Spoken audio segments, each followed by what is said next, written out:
오늘은 그리스도의 인성의 죄 없으심, 또 두 번으로 나눠서 말씀을 살펴보겠습니다. 그리스도의 인성의 죄 없으심. 이 부분도 음, 교회 안에서 논란이 있는 부분, 논란이라고 해야 되나, 이견이 있는 주제이긴 한데요. 타락한 상태에 있는 인성을 당신 스스로 취하셨으나 그리스도께서는 추호도 인간의 죄에 참여하지 않으셨다. 예수님은 타락한 상태에 있는 인성을 취하셨어요.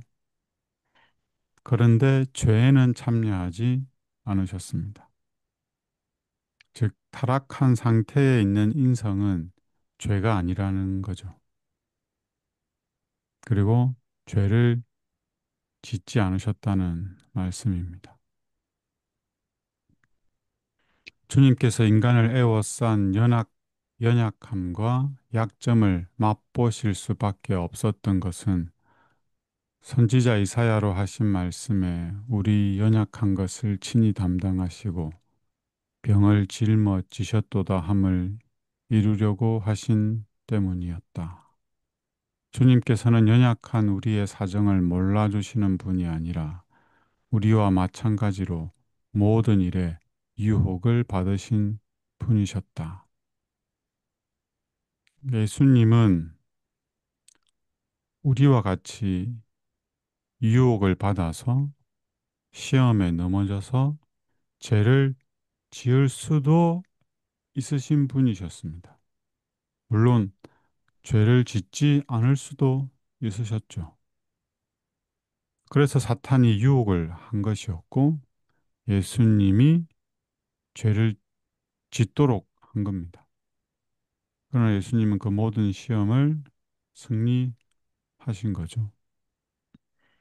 여기서 죄라 함은 뭐 단순히 살인, 도둑질, 거짓말 이걸 포함해서 하나님의 율법과 조화되지 않는 품성을 의미합니다. 우리의 품성이 하나님의 율법과 조화되지 않으면 그건 죄죠. 단순히 어떤 행위를 하느냐 하지 않느냐를 넘어서는 겁니다. 우리는 살인을 하지 않아도 미워할 수 있고 도둑질을 하지 않아도 욕심을, 탐심을 품을 수 있죠. 그 행위를 포함한 생각까지라도 죄를 짓지 않아야 합니다. 사탄이 예수님을 시험한 건 그거였어요. 단순히 뭐 물건을 훔치게 하거나 뭐 사람을 죽이게 하거나 이 시험이 아니고 그분의 품성이 생각으로라도 이 하나님의 율법과 조화되지 않도록 하는 것. 그것이 사탄의 시험의 본질입니다. 그러한 시험을 받으셨지만 그러나 그분께서는 죄를 아시지 못하였고 흠없고 점이 없는 하나님의 어린 양이셨다. 예수님이 흠이 없고 점이 없는 어린 양이셨던 것처럼 이제 예수님 안에 거하는 자들도 흠이 없고 점이 없는 자로 세우시고자 하는 것이 하나님의 뜻입니다. 만약 사탄이 그리스도로 가장 작은 죄 한 가지라도 범하도록 유혹할 수 있었다면 그는 구세주의 머리를 상하게 할 수 있었을 것이다. 예수님이 단 하나의 죄라도 범했다면 예수님은 우리의 구원자가 되실 수가 없죠. 제단에 드려지는 제물은 흠이 없고 점이 없어야 됐습니다. 그것이 상징하는 게 예수 그리스도죠. 예수님이 우리의 희생 제물이 우리를 대신하여 죽으시는 희생 제물이 될 수 있었던 것은 우리와 같은 사람으로 이 땅에서 사시면서 모든 시험, 유혹을 받으셨지만 죄에 참여하지 않았기 때문에 그렇습니다. 점도 없고 험도 없이 완전한 생애를 사셨기 때문에 우리의 구주가 되실 수가 있으셨죠. 그러나 먼저 말했듯이 그는 주님의 발꿈치를 상하였을 뿐이다. 만약 그리스도의 머리를 상하게 할 수 있었다면 인류의 소망은 완전히 사라졌을 것이다. 하나님의 진노는 아담에게 이른 것 같이 그리스도에게 임하였을 것이다. 따라서 그리스도와 교회는 완전히 소망을 잃었을 것이다.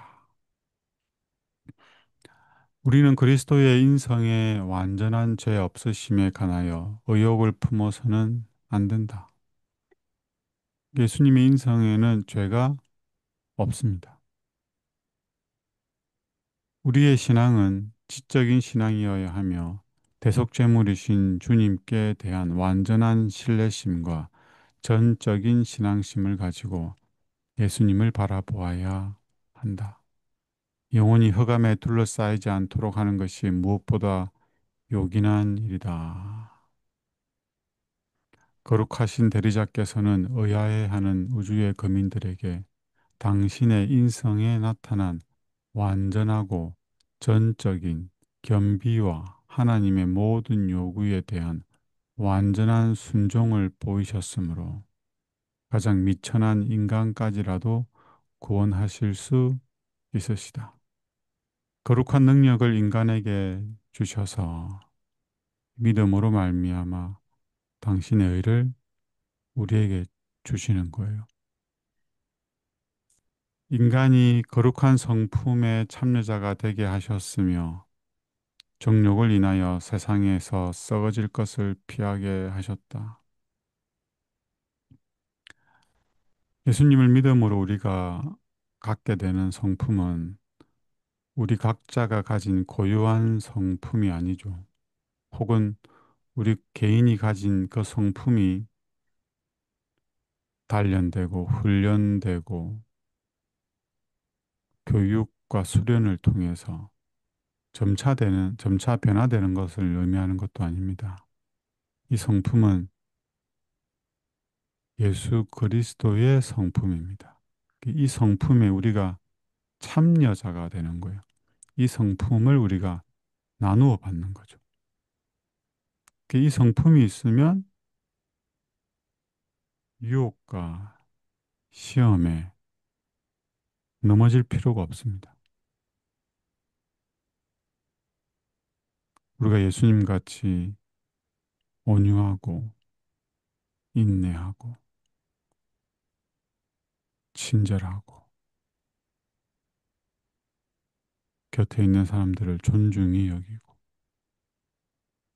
그렇게 사랑할 수 있는 성품을 가지고 있다면 우리는 곁에 있는 사람들을 미워하거나 시기하거나 질투하거나 그렇게 죄를 지을 일이 없습니다. 그래서 우리에게 필요한 건 부단한 노력과 높은 수준의 교육이 아니라 예수 그리스도가 필요한 거죠. 이러한 이유에서 회개하고 믿는 사람이 그리스도 안에서 하나님의 의로 여기심 바 될 수 있다. 중요한 말이죠. 하나님의 의로 여기심 바 될 수 있다. 어렵다 함을 받는 거죠. 어렵다 함을 받는 건 어렵지 않은데 어렵다라고 간주하는 걸 넘어서서 정말 우리에게 그 그리스도의 의, 하나님의 의가 있는 거예요. 진짜 어렵게 되는 거죠. 누가 이 의를 소유할 수 있는가? 회개하고 믿는 자들이 그리스도 안에 거하게 될 때, 그때 하나님은 우리 개개인의 고유한 품성을 보는 게 아니에요. 예수 그리스도의 품성을 보는 거죠. 그때 어렵다함을 받는 겁니다. 성경에 나오는 많은 믿음의 부조들이 이러한 경험을 통해서 어렵다함을 받았습니다. 아브라함, 야곱, 요셉, 다윗, 그리고 예수님의 제자들, 이들이 하나님의 의로 여김을 받을 수 있었던 것은 그들 각각의 고유한 품성을 보시고 말씀하신 게 아니에요. 그들 안에 계신 예수 그리스도를 보시고 어렵다 하신 거죠. 그래서 우리에게 필요한 건 나의 변화된 성품이 아니고 예수 그리스도의 의입니다. 이 의가 우리의 것이 될 때 우리는 예수님처럼 어렵게 여김을 받을 수 있는 거죠. 이 말씀을 생각하시면서 기도하는 시간을 갖도록 하겠습니다. 우리 안에 나는 없는 것처럼 되고 오직 예수 그리스도만이 계실 수 있도록 이제 내가 사는 건 내 안에 계신 예수 그리스도라는 고백이 우리의 고백이 되면 좋겠죠.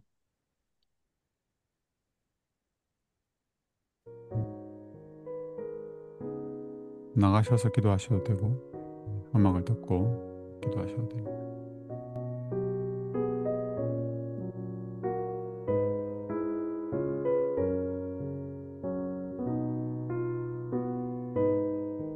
나가는